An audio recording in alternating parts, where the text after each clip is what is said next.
Le but de ma présentation est double.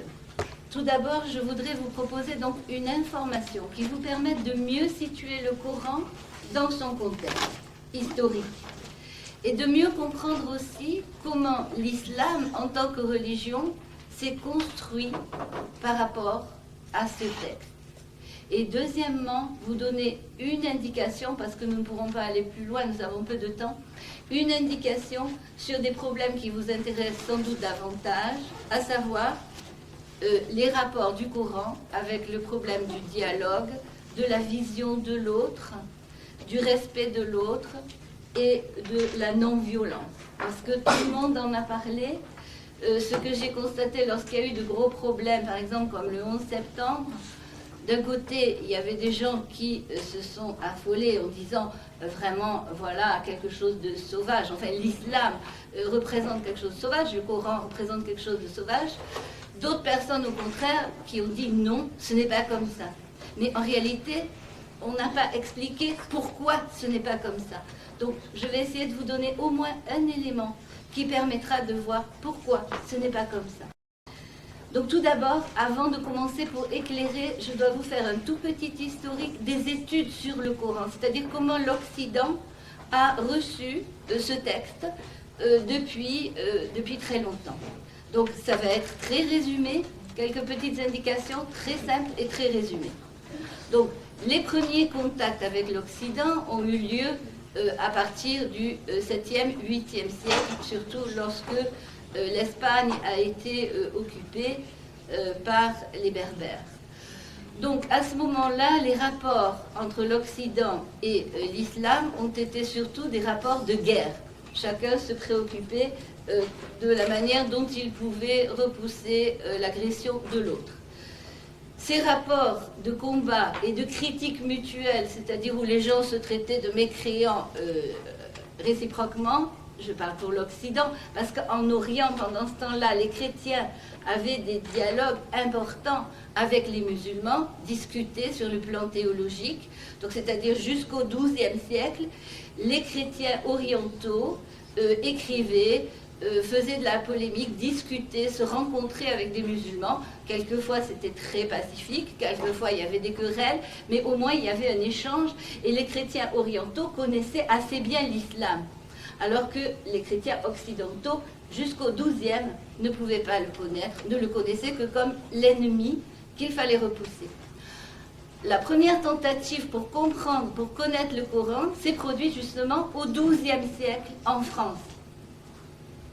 Celui qui est à l'origine est un religieux, Pierre le Vénérable, abbé de l'abbaye de Cluny, que vous devez connaître tout de même, ce n'est pas si loin d'ici. Ce Pierre le Vénérable, abbé de Cluny, a proposé de faire traduire le Coran en latin. Donc il a réuni toute une équipe en Espagne et il a ramassé de l'argent parce qu'il fallait payer les traducteurs et il a fait traduire le Coran en latin. Quel était son but ? Son but était d'abord de comprendre. C'est la première fois que quelqu'un en Occident a essayé de comprendre ce que c'est que ce texte. Comprendre pourquoi, bien sûr, à l'époque, c'était pour informer d'une part les chrétiens, parce qu'il y avait beaucoup de problèmes, il y avait des prisonniers, il y avait des personnes qui étaient prises en esclavage, et souvent qui se convertissaient à l'islam. Le but de Pierre le Vénérable était que les chrétiens aient une solide connaissance afin de ne pas se convertir s'ils étaient faits prisonniers ou s'ils étaient pris comme esclaves. Le deuxième but était tout simplement un but très ambitieux, et qui était finalement d'entamer une discussion avec les musulmans et de leur montrer finalement qu'ils étaient dans une forme d'erreur et de les ramener au christianisme, à Jésus. Bien entendu, c'était un but comme cela à l'époque. Mais cela tranchait tout de même, puisque à cette époque même, on prêchait les croisades. C'est le moment où les croisades ont commencé à être prêchées par Saint Bernard, qui était un ami de Pierre le Vénérable. Mais Pierre le Vénérable s'était mis en contrepoint de Saint Bernard en disant « Moi, je suis un religieux, je ne veux pas le combat armé, et donc je vais proposer un autre type de combat, le combat intellectuel. » Donc, dans sa préface, parce que quand il a eu la traduction du Coran, il a fait un commentaire, et il s'est adressé directement aux musulmans en disant musulmans, je viens vous combattre, mais pas par le sabre, par la parole. Et donc, essayons d'ouvrir une discussion. Bon, je ne vous dis pas que ceci est admirable, mais tout de même, c'était un grand pas par rapport aux conceptions d'avant. Que s'est-il passé par rapport au texte de Pierre le Vénérable? Pendant 4 siècles, ces textes ont dormi. Enfin, disons 3 siècles plutôt. Il n'y a eu que 8 copies de la traduction du Coran et du commentaire de Pierre le Vénérable. Et pratiquement personne ne les a connus. Il a fallu attendre le XVIe siècle, 1534, pour qu'un protestant hollandais, surnommé Bibliander, parce qu'il était spécialiste de la Bible, ce protestant a eu sous la main le texte de Pierre le Vénérable, c'est-à-dire le texte du Coran en latin, et le commentaire de Pierre le Vénérable, et a proposé de l'imprimer, parce que c'était les débuts de l'imprimerie en Hollande, où on imprimait tous les textes anciens, en grec, en syriaque, en hébreu. C'était la grande passion pour les textes, pour l'impression des textes anciens. On imprimait des Bibles dans toutes les langues. Et donc il a dit, ce serait une bonne idée d'imprimer ce Coran en latin de Pierre le Vénérable. Et donc il a écrit une introduction à cette impression qui s'appelle Apologia. Et dans cette introduction, il a repris le commentaire de Pierre le Vénérable. Alors c'est pour vous dire, simplement voici le point important sur quoi il faut se focaliser, c'est que ces 2 grands personnages, qui étaient des grands savants malgré tout, ces 2 grands personnages, lorsqu'ils ont commenté le Coran, ils l'ont commenté par rapport à leur point de vue chrétien. C'est-à-dire, ce qu'ils y ont vu, qu'est-ce qu'ils y ont vu? Ils y ont vu les points où le Coran pouvait passer pour une hérésie chrétienne, c'est-à-dire à propos de Jésus surtout. Vous savez bien que le christianisme officiel, depuis très longtemps, depuis le 5e siècle, était focalisé, enfin avait admis comme dogme que Jésus a 2 natures, homme et Dieu. Or, dans le Coran, il y a plusieurs affirmations qui, justement, n'acceptent pas cette double nature. Jésus est un homme, mais en même temps, Jésus est dit esprit et parole de Dieu. Jésus est dit ne pas avoir été crucifié. Donc, tout ceci, toutes ces affirmations correspondaient chacune à ce qu'à l'époque, on considérait comme une hérésie chrétienne. Et donc, que ce soit Pierre le Vénérable ou Bibliander, ils n'ont vu, si l'on peut dire, que ça. Ils disaient, ah, voici, telle hérésie chrétienne, telle hérésie. Et ils se sont aperçus que finalement, il y avait une sorte de quantité de points qui pouvaient être des hérésies chrétiennes dans le Coran. D'ailleurs, ils n'ont pas pensé que plusieurs hérésies ne pouvaient pas donner une hérésie. Vous comprenez? C'est-à-dire que plusieurs points d'hérésie, il y en avait tellement, finalement, Bibliander a relevé jusqu'à 8 ou 9 hérésies par rapport au christianisme. On ne pouvait plus dire alors que c'était une hérésie. C'est autre chose. C'est différent. C'est un esprit différent. Mais ils ne sont pas allés jusque-là. Simplement, donc, comme je vous dis, ils se sont contentés de regarder le Coran par rapport au christianisme. Que s'est-il passé ensuite? Nous arrivons au XVIIe siècle. Vous voyez que je vais très rapidement. Au XVIIe, il n'y a plus de spécialistes vraiment du Coran, en tout cas spécialistes qui pouvaient éventuellement s'intéresser au texte arabe. On se trouve avec des historiens de la pensée, des historiens des idées, des historiens des religions. Et quelques historiens des religions ont continué à se poser la question du rapport du Coran avec justement les religions antérieures, christianisme, judaïsme, islam. Mais plus dans un cadre polémique, pour critiquer, pour dire que c'était de l'hérésie, mais dans un cadre de science des religions. Et alors nous avons 2 grands noms, John Spencer pour le XVIIe siècle, John Spencer et John Toland, 2 Anglais, protestants tous 2, spécialistes d'histoire des religions, qui vont arriver à la conclusion que finalement le Coran était originaire d'un milieu qu'on appelle judéo-chrétien.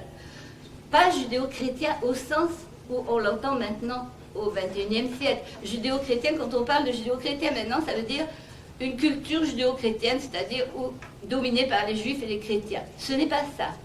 Judéo-chrétien pour l'époque, c'est-à-dire 4e, 5e siècle après Jésus-Christ, judéo-chrétien désignait un mouvement très particulier de juifs qui étaient devenus chrétiens tout en gardant leur religion juive. Donc, ces deux penseurs, Spencer et Toland, ont émis l'hypothèse que le Coran aurait vu sa naissance dans un milieu judéo-chrétien. Et ils en ont donné tout un tas d'explications. En particulier, John Toland, qui était très enthousiasmé par cela et qui finalement, à la fin de son livre, a déclaré « Je suis judéo-chrétien, finalement, je préfère cette pensée à la pensée du christianisme officiel ». Alors ceci est à situer aussi dans le cadre des querelles entre les catholiques et les protestants au XVIIe siècle, au XVIe et au XVIIe. Vous savez qu'à cette époque-là, les catholiques et les protestants se massacraient les uns les autres, se détruisaient, se détestaient, se critiquaient sans arrêt. C'était une chose terrible. Et les rois étaient obligés de prendre position, les papes prenaient position, les chefs d'État prenaient position. Donc, cette querelle entre les catholiques et les protestants a joué un grand rôle dans la manière dont l'islam a pu être perçu. C'est-à-dire que chacun finalement disait oh ben oui, l'islam finalement c'est moins pire que le chrétien qui est en face de moi. Les protestants disaient les musulmans sont moins pires que les catholiques. Les catholiques disaient les musulmans sont moins pires que les protestants. Alors cette manière de penser a fait évoluer dans justement une certaine ouverture quand même vis-à-vis de l'islam.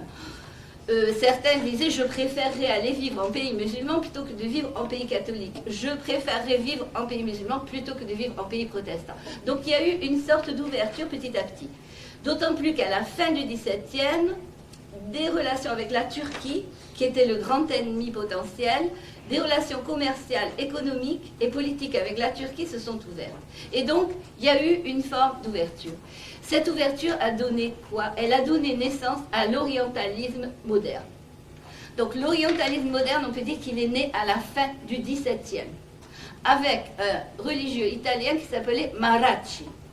Donc, M-A-R-A-2-C-I. Maracci, il est le premier à avoir traduit le Coran en italien avec dans la marge des commentaires qui n'étaient plus des commentaires intertextuels avec la Bible, avec les textes antérieurs, évangiles et autres, avec la religion chrétienne, mais des commentaires qui étaient tirés des commentateurs musulmans eux-mêmes, ce qu'on appelle le tafsir, c'est-à-dire l'explication du Coran par les musulmans eux-mêmes. Donc à partir de Maracci, on a commencé à étudier le Coran à travers le regard qu'avaient non pas les chrétiens eux-mêmes, mais le regard des musulmans eux-mêmes sur le Coran. Et donc c'est ça l'orientalisme moderne. Tout l'orientalisme moderne s'est construit sur cette idée, c'est-à-dire étudier le Coran à partir des textes de l'islam. Et alors on a commencé à avoir une très bonne connaissance de l'islam, de ce que les musulmans pensaient. Et ceci a duré donc jusqu'au XXe siècle. Au XXe siècle, on arrive avec deux grands noms, je vous cite que ces deux-là pour simplifier. Donc Louis Massignon et Henri Corbin. Louis Massignon et Henri Corbin. Louis Massignon, mort en 1963, Henri Corbin, mort en 1976. Ils étaient contemporains. Louis Massignon a été le grand spécialiste du sunnisme. Henri Corbin a été le grand spécialiste du chiisme. Alors, pourquoi je vous cite ces deux-là? Pour que vous compreniez une chose nouvelle. On en était arrivé à ce qu'un spécialiste ne puisse plus vraiment être spécialiste de l'ensemble de l'islam, c'est-à-dire chiisme, sunnisme, ensemble. Pourquoi? Parce que, je vous répète, on était allé dans le sens de l'explication du Coran par la tradition musulmane, et non plus, je vous dis, par un point de vue historique des idées. Donc, le problème, c'est que dans le sunnisme, comme dans le soufisme, chacun a son interprétation du Coran à partir de sa tradition propre. Les sunnites ont leur tradition prophétique qui s'appelle la tradition du prophète, la sunna, qui est rassemblée dans des grands recueils qui ont été mis par écrit au 2e, 3e siècle de l'Hégire, c'est-à-dire 8e, 9e siècle. Ces traditions s'élèvent à un nombre de plusieurs dizaines de milliers, 16 000 traditions pour un gros livre, le Musnad d'Ibn Hanbal. Donc c'est énorme, des dizaines de milliers de traditions attribuées au prophète. Et c'est à partir de ces traditions que les sunnites vont interpréter finalement le Coran. Les chiites, de leur côté, ont des gros livres aussi de tradition, des sunnas aussi, mais qui ne sont pas attribués aux prophètes, mais aux imams, c'est-à-dire aux descendants de Ali, le cousin du prophète, qui est à l'origine de la lignée des imams du chiisme. Donc, nous avons tradition sunnite, quelque part, contre, je dis contre, entre guillemets, mais contre tradition chiite, c'est-à-dire celui qui va donner l'interprétation du Coran à partir de la tradition sunnite, ne va pas, dans beaucoup de cas, avoir la même interprétation que dans la tradition chiite. Pourquoi ? La tradition chiite sur le plan politique et même sur le plan spirituel va dans le sens où les imams, donc ces descendants du cousin du prophète et de sa fille Fatima, va aller dans le sens que seuls les imams possèdent le vrai sens du Coran. Seuls les imams. C'est la théorie du chiisme et elle est valable jusqu'à maintenant. Simplement, pour des raisons politiques, depuis la révolution de Khomeini, il y a eu des rapprochements entre le chiisme et le sunnisme. Mais le fond reste. Pour les chiites, seuls les imams possèdent le vrai sens du Coran, ce qu'on appelle le ta'wil, l'interprétation du Coran. Alors que, selon les traditions sunnites, ceux qui possédaient ce vrai sens, c'était les compagnons du prophète, ceux qui ont suivi le prophète et qui ont été les premiers califes, surtout Abu Bakr, Omar et Osman, les trois premiers califes, et les compagnons proches du prophète. Ce sont eux qui sont censés avoir eu le vrai sens du Coran. Et pour les chiites, ce sont les imams. Donc vous voyez que la tradition, ce qu'on appelle les traditions, là, mettent une scission entre le sens du Coran chez les chiites et le sens du Coran chez les sunnites. Au point que, justement, il y a eu besoin au XXe siècle de Massignon, un spécialiste des sunnites, et de Corbin, un spécialiste des chiites.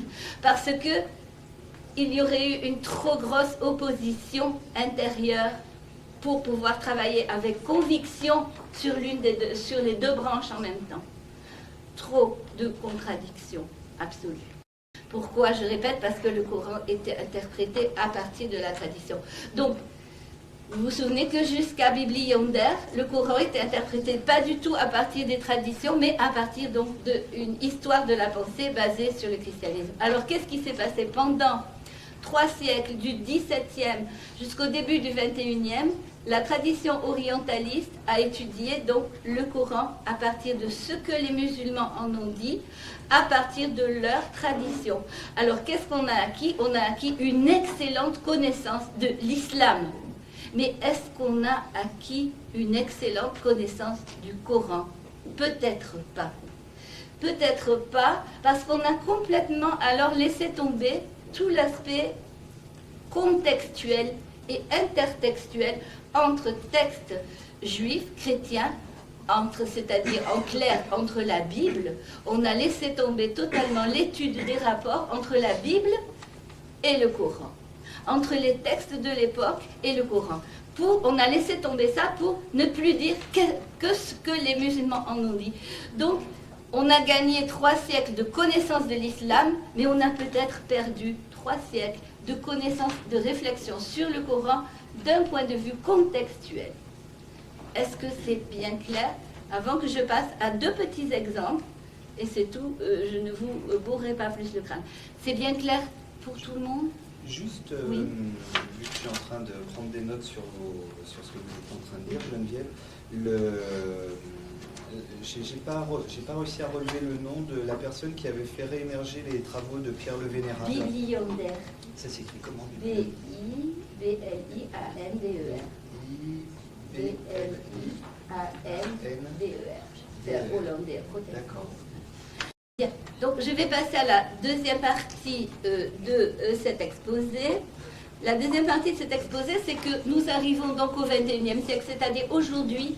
Et aujourd'hui, la boucle commence à se boucler. C'est-à-dire que les orientalistes commencent à tout en ayant une connaissance de l'islam et de la pensée musulmane, chiite, sunnite, des traditions, à revenir aussi à une étude textuelle et intertextuelle. Donc il y a une boucle aujourd'hui qui se referme et je crois que c'est un moment passionnant pour l'histoire des idées. Je vais vous en donner un ou deux exemples. D'abord, je crois que la première chose pour faire un peu table rase de toutes ces oppositions qu'on a vues, c'est peut-être de faire confiance au texte du Coran lui-même, de regarder ce qu'il dit. Eh bien, qu'est-ce qu'il dit le Coran si on regarde juste ce qu'il dit, sans rentrer dans autre chose? Qu'est-ce qu'il dit? Eh bien, il dit à plusieurs reprises qu'il est lui-même, justement, le tafsir et le ta'wil, c'est-à-dire il est lui-même l'interprétation du kitab, du livre. Le Coran dit, j'interprète l'interprétation du livre, donc il y a une dichotomie déjà entre livre et Coran. Le Coran dit, Dieu seul possède l'interprétation du livre. Le Coran, qui s'appelle aussi le Furqan, dans le texte lui-même, dans le texte du Coran, il se donne le nom de Furqan. Furqan, c'est-à-dire celui qui distingue entre le vrai et le faux. Donc le Coran se présente lui-même comme le texte qui distingue entre le vrai et le faux. De quoi? Du livre. Et le livre, c'est quoi? C'est la Bible. La Bible est peut-être d'autres choses encore. Le livre de Dieu. Le Coran, bien sûr, fait partie du livre de Dieu, mais il est ce qui permet de distinguer dans le livre de Dieu ce qui est faux, ce qui est vrai, et qui permet aussi dans le livre de Dieu d'apporter les interprétations. Je vous donne quelques citations, si vous voulez bien quand même, quelques versets pour justifier ce que je dis. Justifier ce que je dis, vous avez le verset 25-33, vous pourrez vérifier si vous voulez, c'est des Corans, 25-33 qui dit « ils », c'est-à-dire les mécréants. Alors, le mot mécréant, ça a été, vous savez, quand on traduit le Coran, c'est très difficile. Koufar, kafir, on le traduit par mécréant et on y donne un sens vraiment souvent très agressif, très aigu. Il faut nuancer un petit peu. Généralement, bien sûr, kafir veut dire mécréant, mais pas mécréant au sens de quelqu'un de détestable, d'affreux. Quelqu'un qui, finalement, s'est trompé quelque part dans sa croyance. Mais ça ne veut pas dire que c'est un monstre qu'il faut détruire. Ce n'est pas le sens coranique de kafir. Kafir, c'est quelqu'un qui a une croyance un petit peu erronée sur certains points. Donc, qu'est-ce qu'ils disent? Ne te propose, alors il dit à Mahomet, c'est Dieu qui parle ici, qui dit à Muhammad, il ne te propose, les mécréants, c'est-à-dire ici en fait les juifs et les chrétiens, c'est-à-dire ceux, et peut-être les judéo-chrétiens aussi de l'époque, c'est-à-dire ceux qui n'ont pas bien compris le texte. Ils te disent donc, ils ne te proposent, aucune parabole, donc il est question de parabole, sans que nous n'apportions la vérité avec la meilleure explication. Qui est ce nous? Ce nous, c'est Dieu, qui parle donc à travers sa révélation. Donc Dieu dit, ces gens, les juifs et les chrétiens, te proposent des paraboles. Quelles paraboles? Ils ne peuvent proposer que les paraboles bibliques. Ce qu'ils ont, c'est la Bible entre les mains. Donc, ils ne te proposent ces paraboles sans que nous apportions la vérité sur ces paraboles. Donc finalement, le Coran, ici, il est la vérité, c'est-à-dire la juste interprétation sur quoi? Sur les paraboles des Juifs et des chrétiens, sur les exemples qu'ils donnent. Ces exemples sont tirés de la Bible. Le Coran ne parle pas à des martiens. Le Coran s'adressait à des êtres vivants et surtout qui étaient là et qui avaient une culture à l'époque, une connaissance des choses. Donc ces fameux koufars, ces fameux mécréants sont les juifs, les chrétiens, les judéo-chrétiens qui n'ont pas bien compris leurs propres écritures et le Coran vient apporter cette interprétation. C'est le premier verset. Vous avez toute une série, je ne vous en donnerai pas 150. Alors peut-être encore un verset. Alors, encore un verset 25-33. Alors, voilà, le verset 3-7 qui est très important. Sourate 3, verset 7. Regardez ce qu'il dit. C'est lui, c'est-à-dire Dieu, qui a fait descendre sur toi, c'est-à-dire Muhammad, le livre. On y trouve des versets clairs, la base du livre qui s'appelle el-Kitab, et d'autres versets équivoques. Ceux dont les cœurs penchent vers l'erreur s'attachent à ce qui est équivoque, car ils recherchent la discorde et sont avides d'interprétation. Mais nul autre que Dieu ne connaît l'interprétation du livre. Ce verset est très important. il a été malheureusement mal compris par la plupart des commentateurs musulmans. Qu'est-ce qu'ils en ont tiré? Ils ont pensé que cela voulait dire qu'il y avait dans le Coran lui-même des versets équivoques, pas clairs, et que Dieu donnerait l'inspiration. Ce n'est pas cela. Le sens est que le livre, je vous dis, c'est l'ensemble, c'est le livre de Dieu qui est un ensemble complet. Et le Coran, justement, est la parole directe de Dieu à ce moment-là pour dire quels sont les versets qui sont corrects, quels sont ceux qui ne sont pas corrects. Voici le sens. Mais le Coran lui-même ne contient pas de versets incorrects. Comment pourrait-il contenir des versets incorrects, logiquement, alors qu'il est lui-même le Furqan, celui qui distingue entre le juste et le faux? Celui qui distingue entre le juste et le faux, dans une logique, ne peut pas contenir de versets faux. Alors, il y a beaucoup d'exemples. Je suis obligée de résumer. Bien sûr, ça peut vous paraître peut-être arbitraire, mais c'est pourtant très important. Donc, je suis obligée de résumer là, mais si on accumule le nombre de preuves par les versets coraniques, il n'y a pas de versets faux. Que s'est-il passé? Il s'est passé que souvent les juristes, ceux qui ont établi le droit musulman, n'étaient pas d'accord les uns avec les autres. Et ils ont été obligés de chercher des règles dans le Coran lui-même pour dire « Ah ben, Dieu avait dit ça à tel moment, mais un petit peu plus tard, il a corrigé. Donc il a abrogé. Un an ou 2 ans plus tard, il a abrogé telle chose. Puis un an plus tard, il a encore abrogé, etc. Alors, qu'est-ce qui s'est passé lorsque ce principe de l'abrogation, c'est-à-dire que des versets dans le Coran qui n'étaient pas bons, qui n'étaient plus d'actualité, qui étaient dépassés, qui n'étaient pas clairs, donc ce principe-là a entraîné des choses terribles. Ce principe a entraîné que lorsque les juristes ont eu des problèmes de guerre avec des chrétiens, avec d'autres nations, eh bien, ils ont fini par étendre ce principe à 250 versets. Au début, c'était quelques versets juridiques pour combien de temps doit-on attendre avant de se remarier avec une femme qui avait été enceinte, etc. Bon, c'était pour des détails de ce genre. Et puis, lorsqu'il y a eu des problèmes, certains juristes ont dit « Ah mais oui, mais alors Dieu a abrogé finalement 250 versets, c'est-à-dire tous les versets du dialogue. » Vous avez le verset qui dit « Entretiens-toi avec les gens du livre de la meilleure manière, respecte-les. » Ah, celui-là, abrogé par le verset du sabre, c'est-à-dire « Tuez-les partout, vous les rencontrerez, etc. » Le verset qui dit « J'ai ma religion, vous avez la vôtre. Vivons chacun en bonne entente et respectons-nous. » Ce verset a été abrogé encore par le verset du sabre « Tuez-les. » Le verset qui dit Dieu vous a créés tous différents pour que vous connaissiez et pour que vous n'essayiez de vous surpasser que dans le bien. Abrogé par le verset du sabre.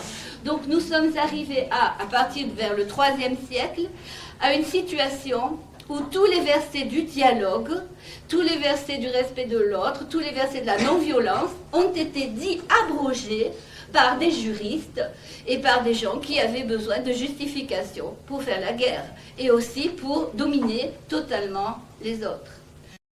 Ça ne correspondait plus à l'esprit coranique. C'est un fait et je vais vous en montrer encore un autre détail. Maintenant, nous prenons un deuxième détail. Ça, c'était d'ordre général. Maintenant, nous allons prendre un deuxième détail. Donc, deuxième détail, ce détail, c'est pour vous montrer peut-être la nécessité d'une certaine forme de culture. Et pour vous montrer, justement, vous avez peut-être déjà saisi qu'il y a c'est une forme d'ignorance qui a entraîné souvent à des interprétations qui ont été catastrophiques. Donc, la même chose au niveau de certaines compréhensions. Comme vous le savez, donc, le Coran parle de toutes choses. Il parle, entre autres, de la vie future. Bon, il y a énormément de passages sur la vie future. Et nous avons 3 passages dans lesquels le Coran va parler de la vie future en s'adressant aux personnes qui étaient là. On ne sait pas exactement, on ne peut pas dire exactement quel milieu au départ. Bien sûr, le milieu mécois, certainement, et peut-être d'autres milieux. Donc, il s'adressait à eux en disant « Vous ne pensez qu'à la vie de ce bas monde, vous ne pensez qu'à la richesse, aux femmes, aux chevaux, à la gloire, mais savez-vous qu'il y a une autre vie qui sera éternelle, et qui va être une vie de bonheur. Et si vous vous attachez trop à la vie de ce monde, c'est la grande pensée du Coran, ça c'est la grande pensée qui traverse tout le Coran. Si vous vous attachez trop aux choses de ce monde, vous perdrez les choses de l'autre monde. Alors, le Coran par 3 fois rappelle ça, mais il le rappelle une centaine de fois, mais par 3 fois, il dit, et vous avez la preuve de cela dans les premiers feuillets, les feuillets d'Abraham et de Moïse. En arabe, Sohof, Ibrahim wa Moussa.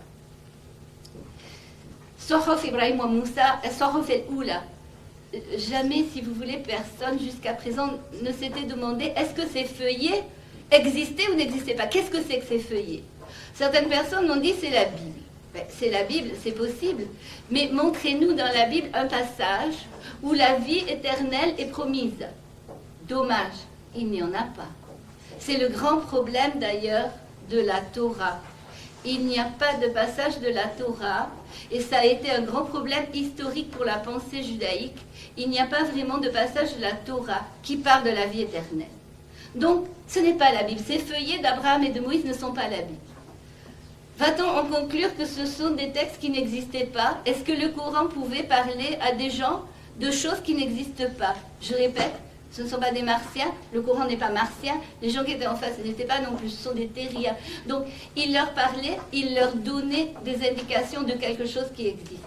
Il faut partir de ce point de vue. Je vous ai dit qu'il faut faire confiance au texte du Coran. Et il dit, dans ces feuillets, il y a ça. Eh bien, il se trouve que très récemment ont été publiés un certain nombre de textes qu'on appelle les textes apocryphes. C'est-à-dire des textes que la Bible canonique, la Torah canonique et l'Évangile canonique n'avaient pas conservés.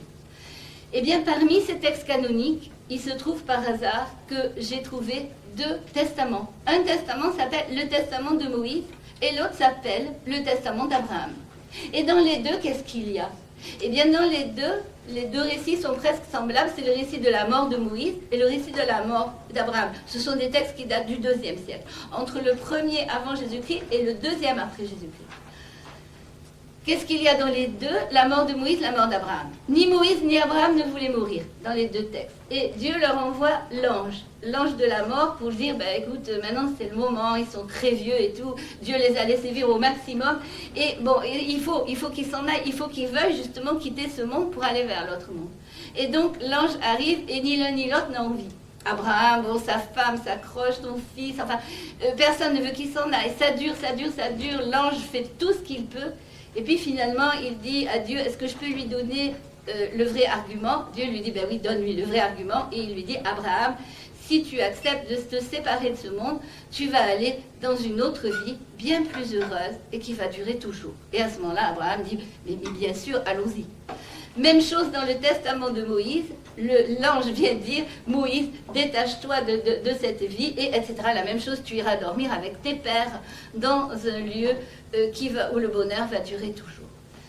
Donc, il est pratiquement sûr que les feuillets d'Abraham et les feuillets de Moïse ne sont autres que ce testament d'Abraham et ce testament de Moïse, qui attestent d'une chose, c'est que il était clair que dans la Bible, il n'y avait rien là-dessus, et donc le Coran fait référence aux textes dans lesquels, justement, il est fait pour la première fois référence à une vie future et qui va durer toujours.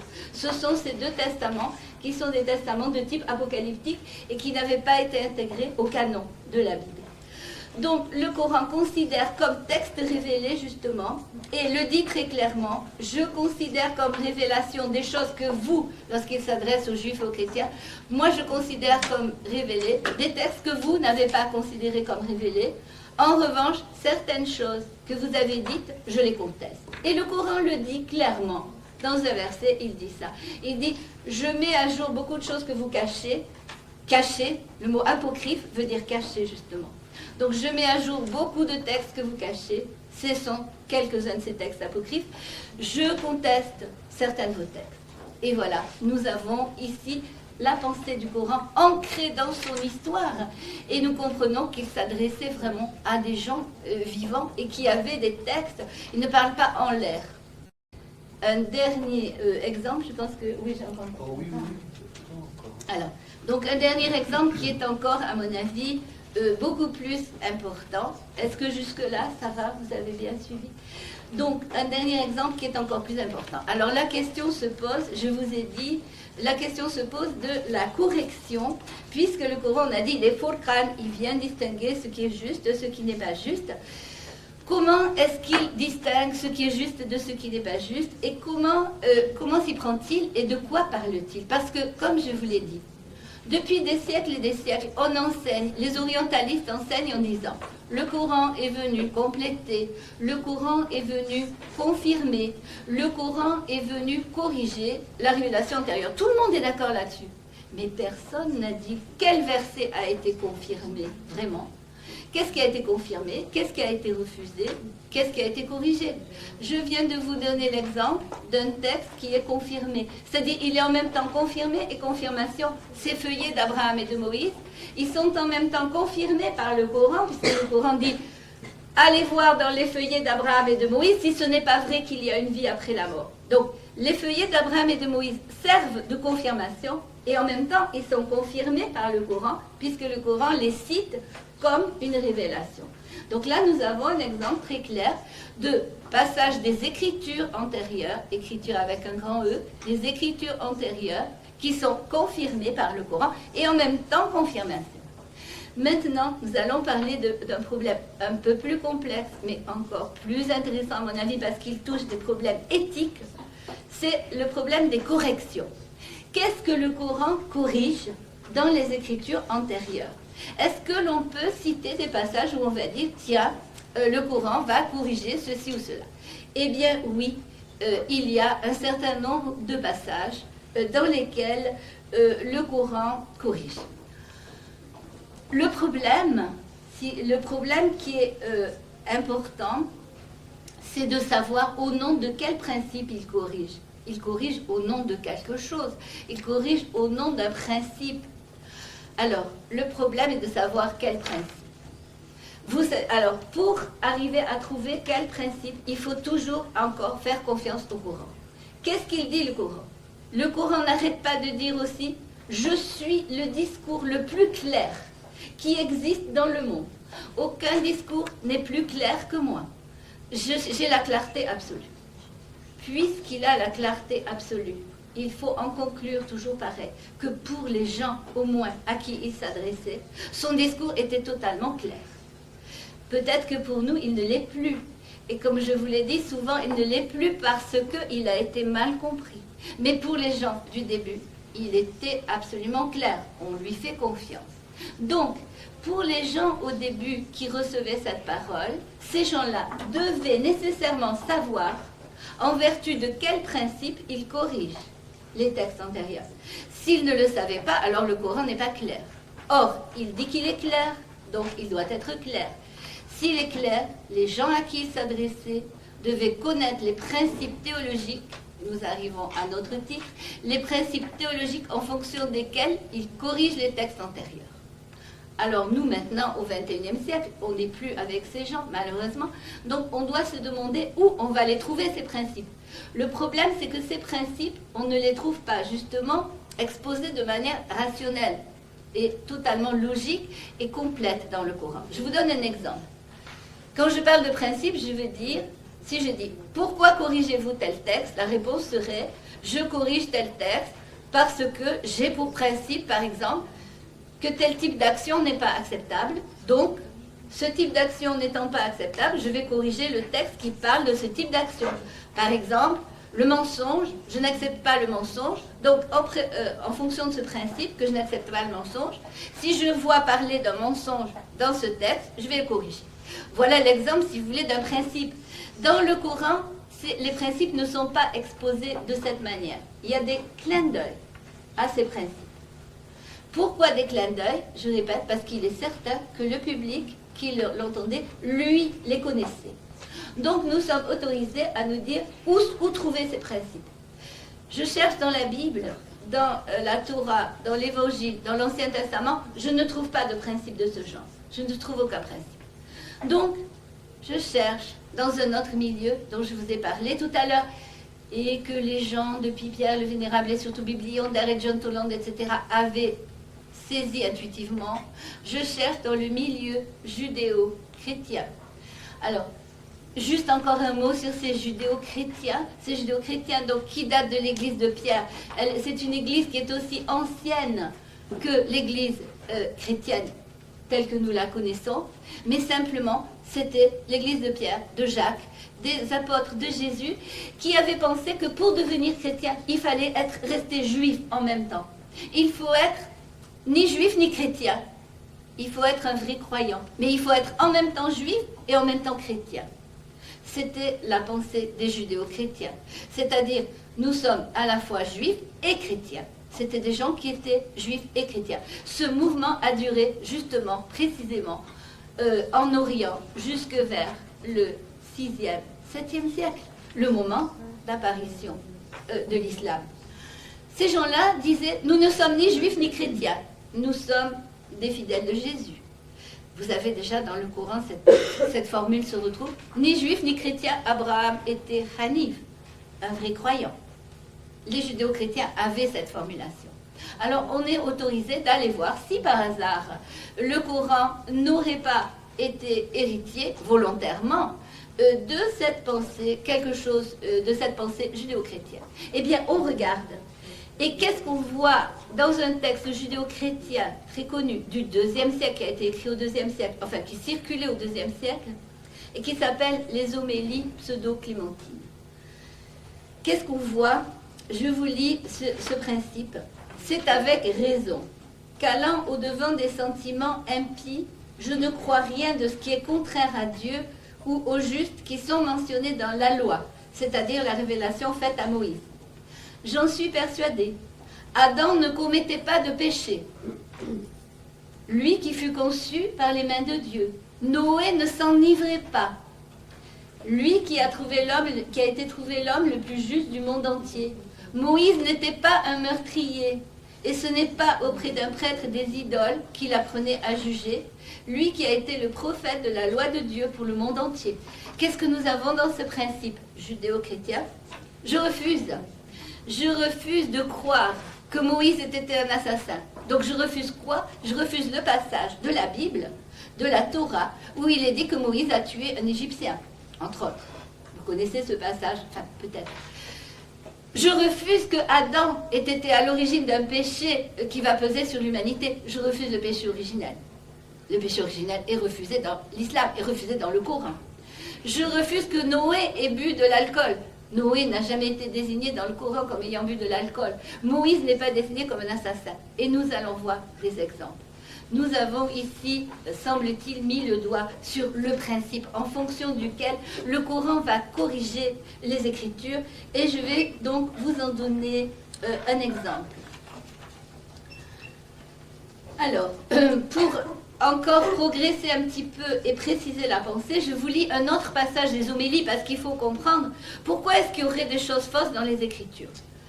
Alors, que disent les homélies pseudo-clémentines? Elles disent, peu de temps après sa révélation, c'est-à-dire la révélation de la loi de Moïse, la loi mise par écrit accueillit certains ajouts et des mensonges hostiles au Dieu unique, créateur du ciel et de la terre, et de tout ce qu'ils contiennent. Le mauvais, c'est-à-dire le démon, avait eu l'audace d'en être l'exécuteur. Donc l'idée des homélies pseudo-clémentines, c'est que ce n'est pas Moïse qui a écrit lui-même sa loi. Donc cette loi, elle a été mise par écrit par des scribes qui n'étaient pas prophètes. Et ces scribes ont pu être tentés par le démon et qui leur a fait écrire des choses qui n'étaient pas vraies et qu'ils ne souhaitaient pas au fond écrire, mais ils ont été entraînés à le faire. Donc, dans quel esprit? Je vous dis, dans l'esprit que les prophètes n'auraient jamais été ni assassins, ni mauvais, ni trompeurs, mais que ceci a été écrit par une tentation du démon. Or, voici maintenant que je vous lis un verset coranique et vous allez, je crois, le voir clair ce verset.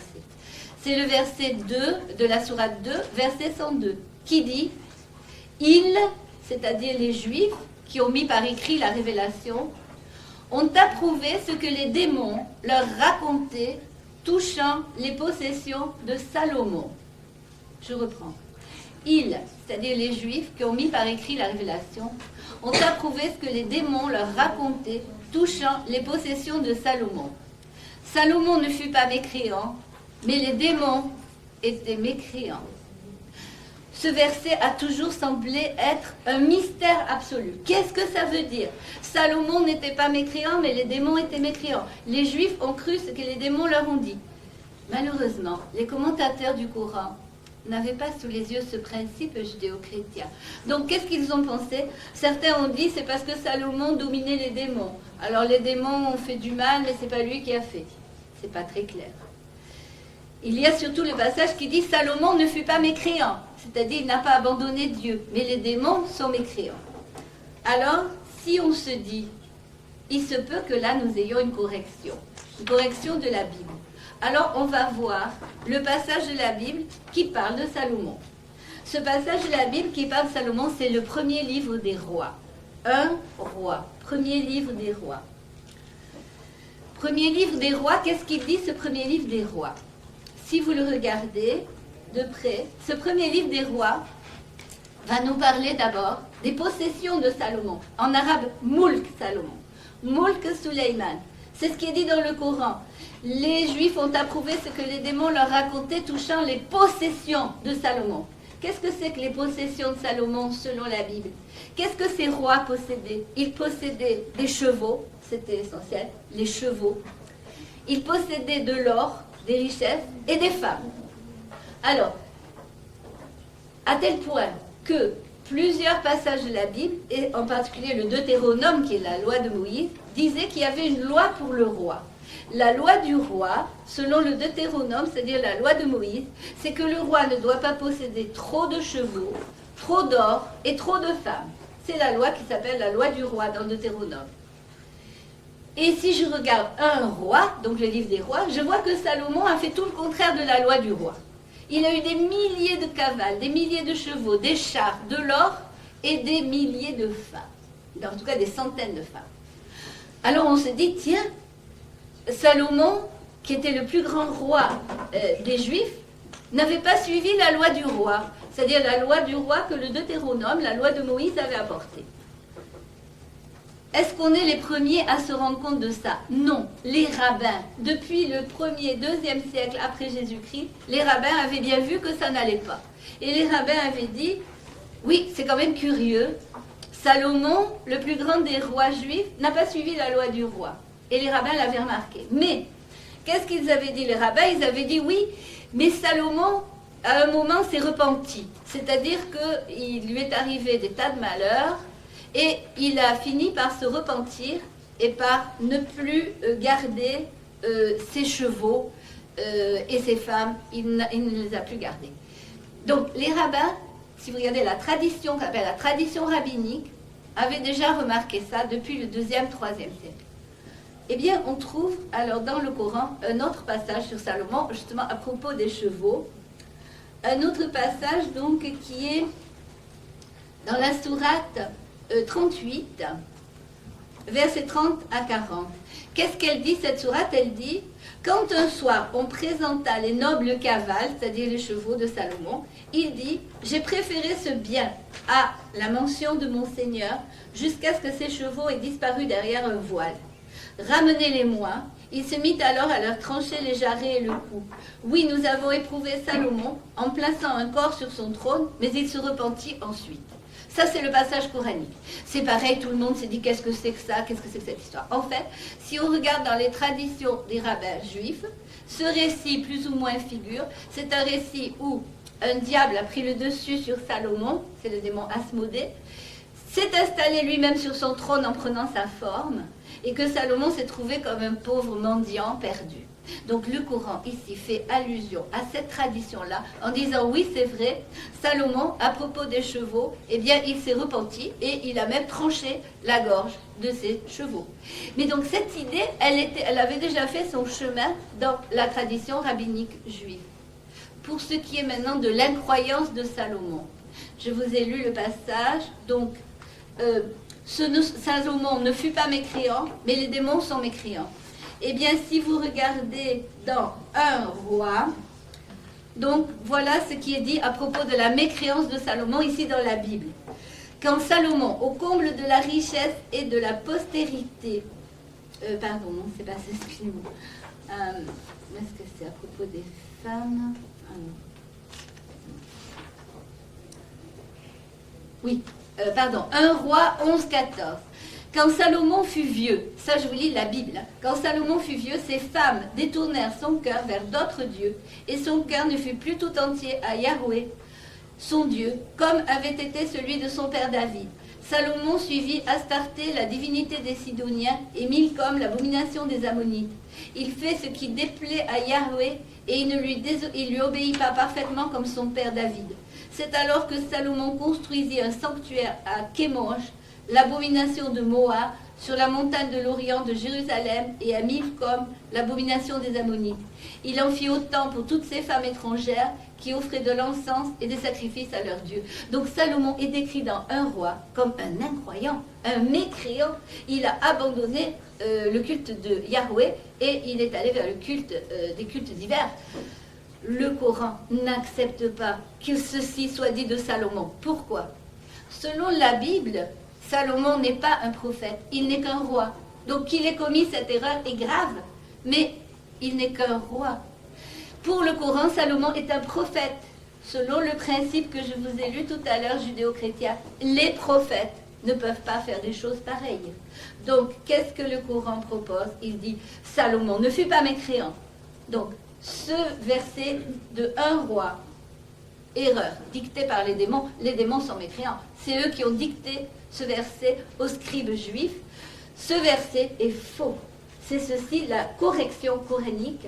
Vous voyez comment le Coran est venu corriger, mais avec quelle connaissance des textes, vous le voyez, avec quelle compréhension et connaissance approfondie des textes, le Coran est venu corriger ce passage biblique. Et avec une allusion. Et si on n'a pas les textes sous les yeux, je défie quiconque de pouvoir comprendre de quoi il s'agit. Et malheureusement, même les premiers commentateurs n'ont pas toujours bien saisi. Même ils ont pris les textes bibliques, mais ils n'ont pas toujours tout saisi, parce qu'il leur manquait la compréhension de ce principe. Donc, une première conclusion déjà, je crois qui est importante. Eh bien, nous, en tout cas de nos jours, si nous voulons comprendre certaines choses au Coran, eh bien, il faut le lire tel qu'il était conçu pour les gens à qui il s'adressait, avec les autres textes sous les yeux. Peut-être les gens à l'époque n'avaient pas besoin d'avoir le texte écrit, ils avaient tout dans la tête. Et c'est pourquoi ça leur paraissait si clair. Mais à nous, il faut bien les avoir, ces textes, pour comprendre. Et il faut se rendre compte qu'on n'arrivera pas à comprendre plein de sens du Coran si on n'a pas ces textes sous les yeux. Est-ce que j'ai encore une minute? Bien sûr, j'aime bien que vous avez encore un petit peu de temps. Bon, alors, 5 minutes, pas plus, parce que je veux pas... Est-ce que par rapport à tout ce qui a été dit jusqu'à maintenant, vous avez des questions, des précisions à demander à Geneviève sur ce qu'elle vous a expliqué? Non, c'est tout clair? Tant mieux si c'est clair, j'espère. Non, mais je vais finir encore un, et puis après, on va quand même avoir une discussion, si vous voulez bien, parce que quand même, il y a certainement des problèmes. Donc, un deuxième passage que je vais vous citer. Je crois que la dernière fois, vous avez eu un cours sur le soufisme, vous avez beaucoup apprécié. Donc, c'est la dernière idée que je vais vous donner, c'est que effectivement, les soufis, les mystiques, ont été vraisemblablement les meilleurs lecteurs du Coran. C'est-à-dire, c'est eux qui ont le mieux compris des sens réels du Coran. Et je vais vous en donner un exemple qui prouve que les mystiques, donc les soufis, ont été vraiment les meilleurs lecteurs du Coran. Cet exemple-là touche encore la Torah. Bon, je sais qu'il faut savoir, dernièrement j'ai donné une conférence et malheureusement, il y avait une personne, donc un rabbin, un jeune rabbin, très sympathique et tout, mais qui s'est beaucoup énervé. Il a cru que je faisais exprès de signaler des passages qui n'allaient pas. Mais j'ai dit, bon, moi j'explique scientifiquement. Je ne lui ai pas dit de corriger la Torah. Et ça a été difficile pour lui. Et pourtant, c'est très positif malgré tout, si vous voulez, parce que dans la mesure où le Coran corrige un certain nombre de passages de la Torah, mais il ne corrige pas justement toute la Torah, n'est-ce pas? Ça veut dire... Les remarques qui sont faites ne sont que sur certains passages très précis. Et comme je répète, des passages que les rabbins avaient déjà remarqué qu'il y avait un problème. Donc, cela ne devrait pas gêner en principe des gens qui sont attachés au judaïsme. Mais ce qu'il y a, c'est qu'on est toujours pressé d'expliquer les choses et quelquefois on n'arrive pas à bien expliquer clairement. Donc, sachez premièrement que ces passages corrigés ne sont pas extrêmement nombreux dans le Coran. Ils sont d'un nombre limité. Je n'ai pas encore tout compté, mais c'est un nombre limité. Donc tous les autres passages de la Torah qui ne sont pas à corriger, qu'est-ce qu'on en fait? Ben, on ne les met pas à la poubelle. Et les musulmans n'étaient pas invités à les mettre à la poubelle. Malheureusement, avec l'incompréhension qui a suivi, on leur a dit ne prenez que le Coran. Le Coran, ça vous suffit. Vous n'avez pas besoin du reste. Eh bien ça, c'est tiré aussi des interprétations qui ont été faites. Puisque le Coran corrige ce qui ne va pas, c'est bien faire un effort. Pourquoi corrigerait-il ce qui ne va pas si ce qui va, c'était pour le jeter à la poubelle? C'est encore une absurdité. Le Coran n'est pas un livre absurde. Donc, tout ce qui va, tout ce qui n'est pas corrigé, tout ce qui est dans l'esprit de la justice du Coran, ben c'est un héritage pour les musulmans comme pour les autres. Et ça, je crois que c'est un point très positif dont il faut essayer de peser, de mesurer l'importance. Parce que, par exemple, des prêtres qui ont beaucoup travaillé sur justement l'islam disent « Oh mon Dieu, que c'est dommage, dans le Coran, il n'y a sur Jésus que quelques anecdotes et quelques discussions justement à propos de sa nature, a-t-il été crucifié, pas crucifié, est-il le Fils de Dieu, enfin n'est pas le Fils de Dieu, etc. » Il n'y a rien de l'enseignement d'amour de Jésus. Quelques prêtres ont remarqué ça. Eh bien, si on comprend bien le Coran, justement, les musulmans n'ont pas à être privés de l'enseignement d'amour de Jésus. Il est leur héritage, comme l'héritage des autres. Parce que ça, le Coran ne risque pas de le corriger. Il est convaincu que c'est un bon héritage. Donc, ceci a été barré, rayé, effacé, étouffé pendant des siècles. Je crois que peut-être il serait bon, en tout cas, tout doucement, sans se précipiter, de réfléchir à la question. Donc je vous donne un dernier exemple très frappant qui va vous prouver que le soufisme est le bon lecteur du Coran. C'est un passage, donc dans la sourate 2 toujours, la sourate 2, versets 58-59. 2, 58-59. Eh bien, il s'agit de Moïse, c'est un passage des Hébreux, la sortie des Hébreux du désert, c'est-à-dire un passage où les Hébreux, étant sortis juste du Sinaï, du désert Sinaï, vont aller vers une ville qui s'appelle Madian. Enfin, dans le Coran, il n'est pas dit du tout. Alors, dans le Coran, pardon, j'aurais pas dû commencer par là. Dans le Coran, je vais vous lire ce qui est dit, et je vais vous expliquer pourquoi on peut dire de quoi il s'agit. Voilà ce que dit le Coran. Le Coran dit, nous avons dit, nous, c'est-à-dire Dieu, nous avons dit, entrez dans cette cité, Hazihil Madina. Or, il n'y a rien avant, il n'y a rien après qui nous dise que c'est que cette cité. Tout ce qu'on sait, c'est que c'est le moment où les Hébreux sortent du désert. Et dans la Bible, lorsque les Hébreux sortent du désert, ils vont rencontrer plusieurs cités. Il y en aura plusieurs. Ils vont les traverser, il y en a qui vont bien les accueillir, pas bien les accueillir, etc. Alors, cette cité, laquelle de cité? On comprend que c'est une des cités du désert, mais laquelle? Donc, nous avons dit, entrez dans cette cité. Laquelle? Mangez de ses produits à satiété, partout où vous voudrez. Franchissez-en la porte en vous prosternant et dites pardon. Nous vous pardonnerons vos péchés, nous donnerons davantage à ceux qui font le bien. Mais ceux qui étaient injustes substituèrent une autre parole à la parole qui leur avait été dite. Donc nous avons ici une correction. Nous avons dit ça, mais autre chose a été substituée. Vous voyez, le Coran est clair là. Nous avons dit cela, mais autre chose a été substituée. Ceux qui étaient injustes substituèrent une autre parole à la parole qui leur avait été dite.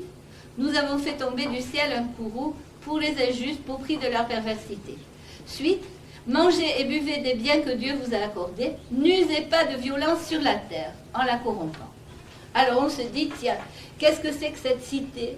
Qu'est-ce que c'est? Bon, il est clair, c'est une correction, nous avons dit ça, et en fait, ils ont écrit autre chose.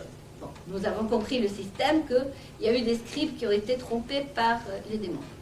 Donc, mais qu'est-ce que c'est cette cité? Si on regarde bien, il y a une seule cité qui a été entièrement détruite, c'est Madian. Madian, qu'est-ce que c'est? C'est l'actuel Tabouk, en Arabie Saoudite. Elle est tout à fait au nord de l'Arabie Saoudite, elle est à côté du Sinaï, enfin à côté.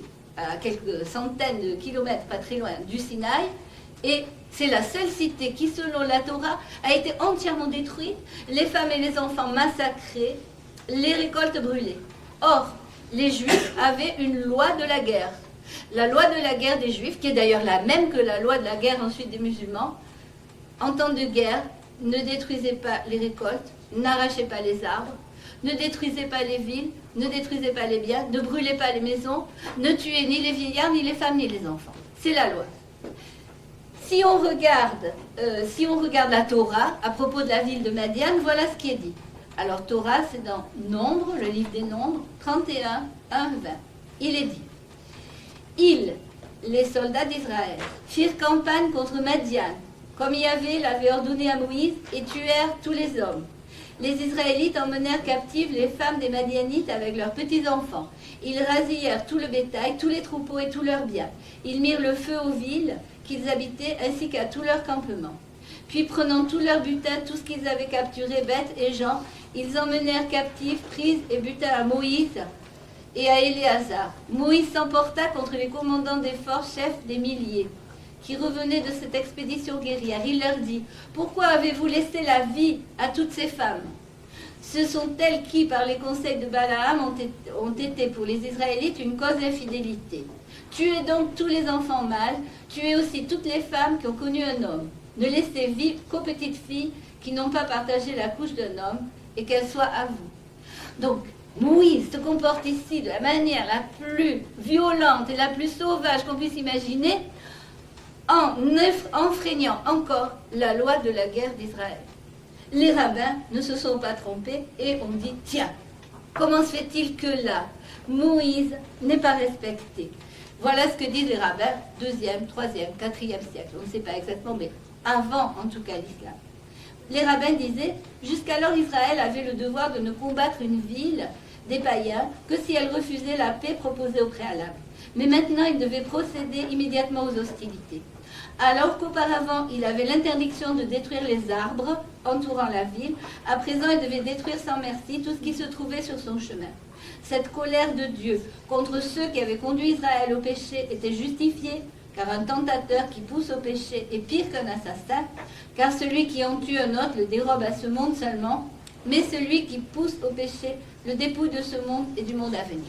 Donc qu'est-ce qu'ils ont fait les rabbins? Ils ont cherché à justifier cette effraction à la règle par Moïse, en disant c'est parce que les Madianites avaient fait une chose horrible. Les Madianites avaient poussé les Israélites à travers leurs femmes qui étaient venues séduire les Israélites, ils avaient poussé à abandonner Yahvé, donc on avait le droit, Moïse avait le droit d'enfreindre la règle. Une fois de plus, le Coran refuse ici en disant non, Moïse n'avait pas le droit d'enfreindre la règle et il ne l'a pas enfreinte. Simplement, ce passage de la Torah est encore le résultat d'une tentation démoniaque des scribes, et c'est un passage que vous ne devez pas conserver, auquel vous ne devez pas croire. Donc, vous voyez un peu quelque chose que peut-être les commentateurs n'ont pas vraiment soupçonné, parce qu'ils n'avaient pas cette clé. Alors, vous voyez également que cette clé de lecture, elle va dans le sens vraiment de la non-violence. Si aucun prophète n'avait le droit de se comporter violemment, or les prophètes sont les modèles, comment peut-on admettre qu'un prophète irait se comporter violemment? Donc il y a là un problème. Il y a là un problème avec toute une histoire, même de la sira de Mohammed, qui dirait que Mohammed se serait comporté violemment et autres. En tout cas, ça ne correspond pas avec l'esprit du Coran. Nous sommes bien d'accord, ça ne correspond pas du tout. Ça ne correspond absolument pas avec l'esprit coranique. Et nous avons de cela de nombreux exemples, mais je ne vous en donnerai pas plus parce que ça va vraiment être trop lourd, trop fatigant pour vous. J'espère que ce que je donnais ici suffit quand même à éveiller une réflexion. Je ne veux pas dire vous imposer non plus cette idée. Vous pouvez la vérifier. Je vous invite à réfléchir, à vérifier. Tout est toujours discutable, mais il me semble bien qu'on peut commencer à lire les choses comme ça. Il me semble bien que là, on voit une explication pourquoi on peut dire dans le Coran, ça n'est pas comme ça. Dans le Coran, on n'accepte pas la violence réellement. Et on ne l'accepte pas, on ne l'accepte même pas dans les textes antérieurs. On n'accepte pas la violence des prophètes. Donc, on n'accepte pas du tout, par principe, la violence. Alors, nous avons ici l'explication des soufis. l'explication des soufis qui se trouve dans un dernier verset, toujours dans la sourate 2 parce qu'elle est très grande, le verset 54. Vous avez, c'est la dernière que je vous donne et on arrête là et vous aurez l'image de la lecture soufie. Coran 2, verset 54. Moïse dit à son peuple, et il s'agit là du veau d'or. Vous savez que quand Moïse est allé chercher le Deutéronome, l'étape de la loi, pendant ce temps-là, les Hébreux avaient fabriqué un veau d'or avec les bijoux de leurs femmes, leurs propres bijoux, etc. Et ils avaient pris une effigie qu'ils avaient emportée d'Égypte. C'était une espèce de maquette de veau qu'ils avaient emportée d'Égypte. Or, les Égyptiens, historiquement parlant, avaient des statues animées. Mais bien sûr, animées avec de la mécanique. Ben, ce n'était pas surnaturel. Mais sans doute qu'ils avaient emporté ce genre de maquette et ils ont fabriqué un veau animé. Donc, qui pouvait avoir l'air de bouger. Et donc, ils se sont mis à adorer ce veau pendant que Moïse était en train de voir Dieu sur le Sinaï et de recevoir l'étape de la loi. Quand Moïse est revenu, il a eu donc une colère terrible et il a même cassé l'étape de la loi en disant « Qu'est-ce que vous avez fait ?» etc. pendant que je n'étais pas là. Alors, là aussi, nous avons un passage coranique qui va relater cette affaire et qui va corriger un passage de la Torah. Voici ce que dit le Coran. Le Coran dit « Moïse dit à son peuple, ô mon peuple, vous vous êtes lésés vous-même en préférant le veau.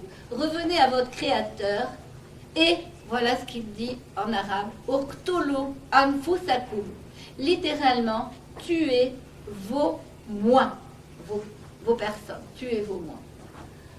Ce sera meilleur pour vous auprès de votre Créateur. Il reviendra vers vous. Il est en réalité celui qui revient sans cesse vers le pécheur repentant. Il est miséricordieux. Alors on comprend bien, et les commentateurs musulmans ont bien compris, qu'il était fait allusion à une affaire dont parle la Torah encore. Il était fait allusion à cette affaire. La Torah, c'est dans l'Exode 32, 19. Donc nous sommes dans la même histoire. Moïse revient et voit le veau. Voici qu'en approchant du camp, il aperçut le veau et des chœurs de danse. Moïse s'enflamma de colère. Il jeta de sa main les tables et les brisa au pied de la montagne. Moïse se tint à la porte du camp et dit « Qui est pour Yahweh ? À moi. » Et tous les fils de Lévi, les Lévites, donc c'était une tribu à l'intérieur des Juifs, se groupèrent autour de lui. Il leur dit « Saignez chacun votre épée sur votre hanche, allez et venez dans le camp de porte en porte, et tuez qui son frère, qui son ami, qui son proche. » Les fils de Lévi firent ce que ce Moïse avait dit, et du peuple il tomba ce jour-là environ 3000 hommes. Moïse dit, vous vous êtes aujourd'hui conféré l'investiture pour Yahweh, qui au prix de son fils, qui au prix de son frère, de sorte qu'il vous donne aujourd'hui la bénédiction. Voilà encore des meurtres, ordonnés par Moïse, et soi-disant parce que Dieu donc a dit qu'il fallait sacrifier les gens qui avaient adoré le veau d'or. Les commentateurs musulmans sont allés voir la Bible, et ils ont vu ça. Alors ils ont dit, la petite phrase, « Uqtulu anfusakum » tuez vos moi. Ça veut dire ça. Ça veut dire lorsque Dieu et Moïse ont donné ordre d'aller et de tuer dans le camp tous ceux qui avaient été soupçonnés d'adorer le veau. Ou même comme ça au hasard. Et comme ça Dieu pardonne après qu'on ait massacré tant de gens. Eh bien désolé, le Coran ne veut pas dire ça. Uqtulu anfusakum.